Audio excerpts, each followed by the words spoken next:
welcome back to the Bookworms, buddy. We are at the another end of a month, and it's time for my August wrap-up. New month begins. I did really good this month. I got 12 books read, and that made me very happy, so let's get started. The first book that I read for the month was Poisoned Waters by Ermesenda Alvarez. She approached me through my group and asked if I would like to review her book, and I was glad to review it. This book has been compared to like the Titanic and A Mix of Clue, and that is a very good description for this book. There's more than one mystery running around in this one, and it's got that old-timesy kind of whodunit feel to the story, and I really liked that. I liked being able to go and read something, you know, along the lines of like what Agatha Christie would write, and the book flowed well, and I give it a 3-star. I thought it was pretty decent.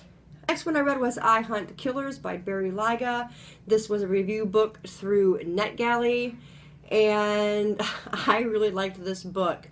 It's a different take on a serial killer mystery book, because in this one it's kind of reversed a little bit. You got a son of a serial killer who wants to help the police solve these crimes when the police actually take him seriously, because he has studied his father most of his life. His father is now in prison, and he's learned all those little intricate details of serial killers, and he can use that to help the police, like I said, when they take him seriously. And his name is Jasper, or Jazz as he goes by. He tries his best to help solve these crimes of a serial killer. So it was really good. I gave it a 4-star rating. The next book is out called, or it has been out actually, I think, and it's called Game, and I really want to read that one. It's a very enjoyable mystery series. Next one I read was Chosen to Die by Lisa Jackson. Fantastic, fantastic book. This is number 2 in the To Die series. If you've been watching my videos, you know I read Left to Die and what the significance of the covers are with the trees and the women. And it is these women are being stalked, kind of, and they get in a car accident because this serial killer causes it. And then he ends up portraying their savior, the one who rescued them, and then when they fall into his trap, he ties them to a tree in the cold, cold blizzard weather, naked, and they're left there to die. This was a carryover from the first book, and there are 6 to the series, so I'm not sure if they're all going to carry over, but must read. 5-star for me. The next one that I read was Storm Siren by Mary Weber. This one came through Book Look Bloggers. It's a review book, and I enjoyed it. This is a YA fantasy from the best that I can class it.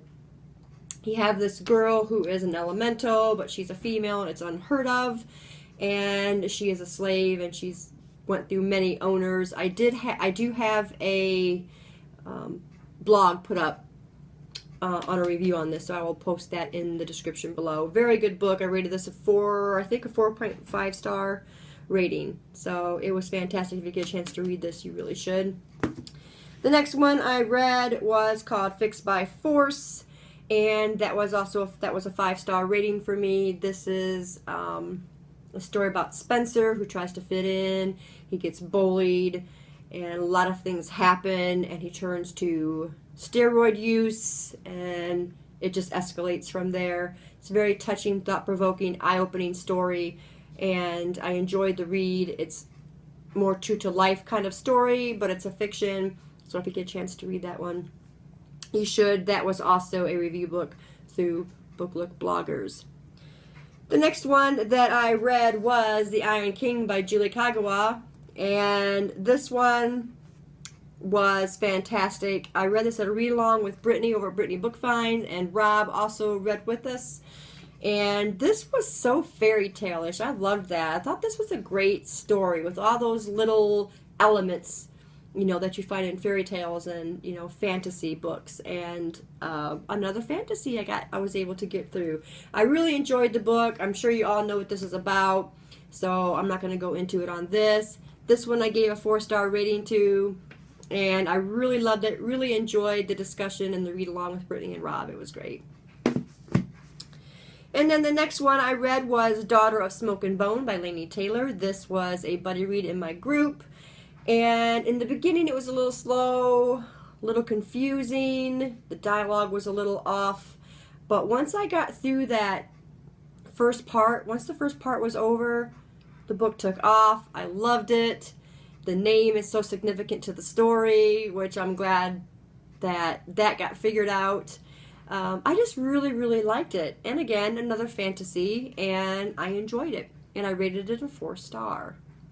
The next one I read was Blue Heaven by C.J. Box, and this right here was a buddy read with my friend Susan.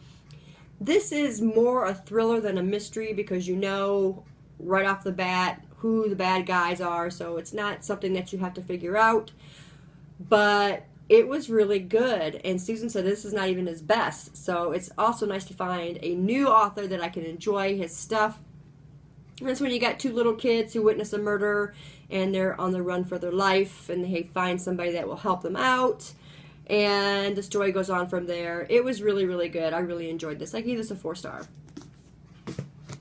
The next one I read was Sharp Objects by Gillian Flynn. This was good. I rated it a 4-star. It wasn't like, I didn't see it as blowing me away good like a lot of people portray.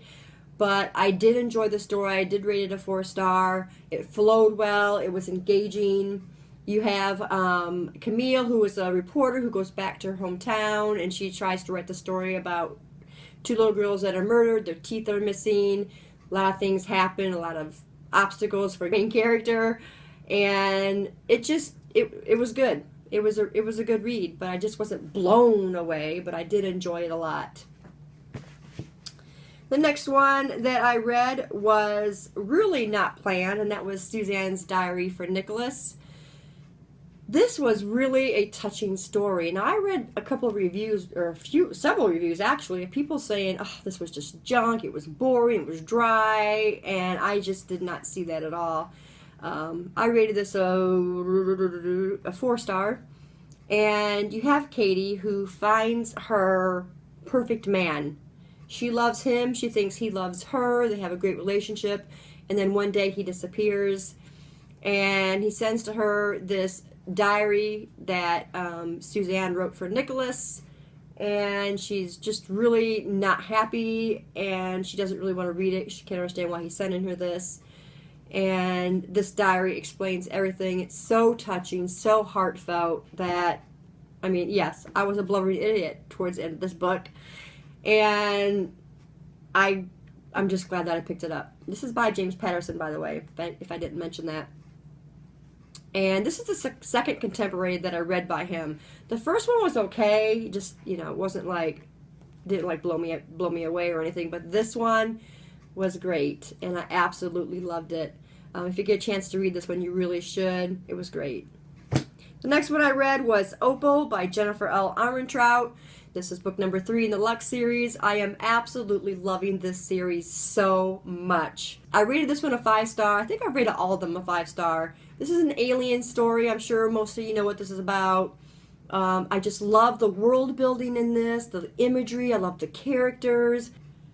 It's just amazing. Very engaging, very fast-paced, very easy and fluid to read. I just absolutely love it. I look forward to the, I think, last 2 in the series. So fantastic.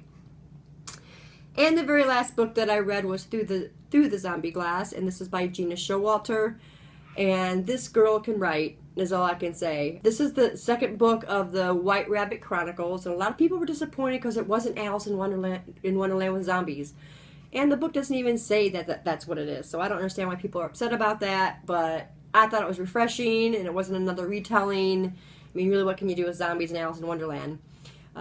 The rabbit is significant to the story, though, so you just have to kind of read it. I gave this a 4-star rating because the beginning of it was a little slow, but then it picked up and took off, and I couldn't put it down. Absolutely loved it. And I got one more to read, I think, in that series, and I'll be done with that. And fantastic.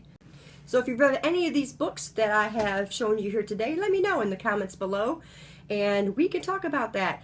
As always, all of my books you can find on my blogs, on Goodreads, and I'll post all that in the description box below. Thanks guys for staying tuned, and I'll see you in the next video. Bye.